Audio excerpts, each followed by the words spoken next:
L'Apocalypse 18 versets de 1 à 24. Je vis alors un autre ange descendre du ciel, rayonnant d'une gloire éclatante. Sa lumière illumina la terre entière, et d'une voix puissante, il s'écria. Elle est tombée, Babylone la grande. Cette cité orgueilleuse est désormais une demeure de démons, un repère pour tout esprit impur, un refuge pour chaque oiseau immonde et chaque bête abominable. Car toutes les nations ont bu du vin de sa débauche furieuse, les rois de la terre se sont livrés à ses plaisirs impudiques, et les marchands du monde entier se sont enrichis par l'excès de son luxe. Alors j'entendis une autre voix venue du ciel, me disant avec insistance.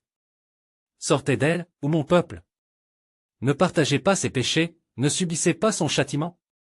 Car ses fautes se sont accumulées jusqu'aux cieux, et Dieu s'est souvenu de ses iniquités.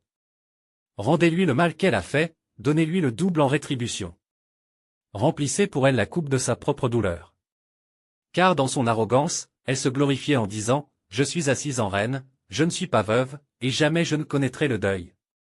C'est pourquoi en un seul jour, ces fléaux viendront sur elle, la peste, la famine, la désolation et la mort. Elle sera consumée par le feu, car le Seigneur Dieu qui la juge est puissant. Je vis alors les rois de la terre, ceux qui avaient partagé son luxe et ses plaisirs impurs, pleurer et se lamenter en la voyant brûler. Debout de loin, effrayés par son tourment, ils s'écriaient. Malheur! Malheur à toi, grande ville, ô Babylone, cité puissante. En une heure, ton jugement est venu.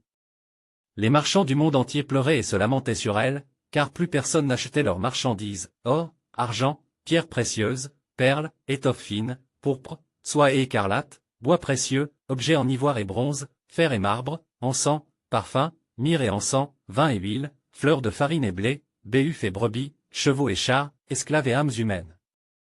Tous les biens que tu convoitais ont disparu, ta richesse s'est évanouie, et jamais plus on ne les retrouvera. Les marchands qui s'étaient enrichis par elle, voyant sa ruine soudaine, restaient loin, pleurant et gémissant. Malheur à toi, grande ville, revêtue de lin fin, de pourpre et d'écarlate, parée d'or, de pierres précieuses et de perles.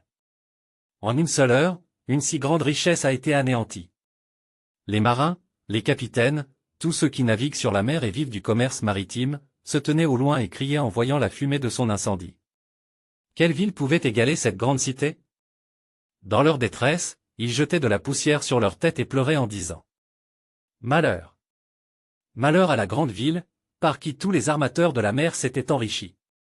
En une seule heure, elle a été détruite. Mais du ciel, une voix résonna avec puissance. Réjouissez-vous à cause d'elle, ô cieux, saints, apôtres et prophètes, car Dieu vous a fait justice en la condamnant. Alors un ange puissant leva une pierre semblable à une grande meule et la jeta dans la mer en disant. Ainsi, avec violence, Babylone, la grande cité, sera précipitée et jamais plus on ne la retrouvera. Plus jamais on n'y entendra le son des musiciens, ni le chant des joueurs de harpe, de flûte et de trompette. Plus aucun artisan n'y exercera son métier, plus jamais la lumière d'une lampe ne brillera en elle, plus jamais la voix de l'époux et de l'épouse ne s'y fera entendre. Car ces marchands étaient les puissants de la terre, et c'est par sa sorcellerie que toutes les nations ont été égarées. En elle fut trouvé le sang des prophètes, des saints et de tous ceux qui ont été massacrés sur la terre.